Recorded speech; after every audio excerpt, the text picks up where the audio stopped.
میں سے پڑھیں گے ایوب کی کتاب اور اس کا پہلا باب اس کی پہلی آیت سے۔ شیطان ایوب کو آزماتا ہے۔ عبس کی سرزمین میں ایوب نام کا ایک شخص تھا۔ وہ شخص کامل اور راست باز تھا اور خدا سے ڈرتا اور بدی سے دور رہتا تھا۔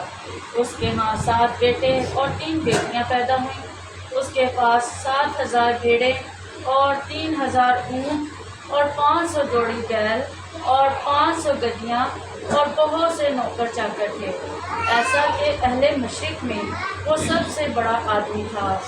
اس کے بیٹے ایک دوسرے کے گھر جایا کرتے تھے اور ہر ایک اپنے دن پر ضیافت کرتا تھا اور اپنے ساتھ کھانے پینے کو اپنی تینوں بہنوں کو بلوا بھیجتے تھے، اور جب ان کی ضیافت کے دن پورے ہو جاتے تو ایوب انہیں بلوا کر پاک کرتا اور صبح کو سویرے اٹھ کر ان سبوں کے شمار کے موافق سوگندی قربانیاں چڑھاتا تھا، کیونکہ ایوب کہتا تھا کہ شاید میرے بیٹوں سے کچھ خطا کی ہو اور اپنے دل میں خدا کی تفکیر کی ہو۔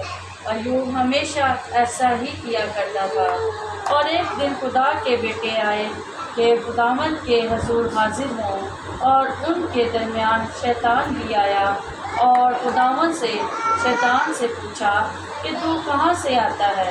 شیطان نے خداوند کو جواب دیا کہ زمین پر ادھر ادھر گھومتا پھرتا اور اس میں سیر کرتا ہوا آیا ہوں۔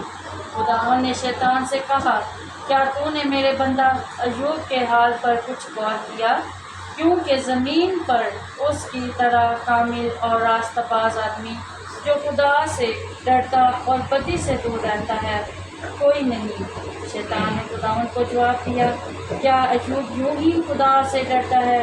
کیا تو نے اس کے اور اس کے گھر کے جو کچھ اس کا ہے اس کے سب کے گرد چاروں طرف باڑ نہیں بنائی؟ تو نے اس کے ہاتھ کے کام میں برکت بخشی ہے اور اس کے گلے ملک میں بڑھتے ہیں، پر تو ذرا اپنا ہاتھ بڑھا کر جو کچھ اس کا ہے اسے چھو ہی دے تو کیا وہ تیرے منہ پر تیری تفکیر نہ کرے گا؟ خداوند نے شیطان سے کہا، دیکھ اس کا سب کچھ تیرے اختیار میں ہے، صرف اس کو ہاتھ نہ لگانا۔ تب شیطان خداوند کے سامنے سے چلا گیا۔ آگے بھی ایوب کے بچے ہلاک اور دولت مند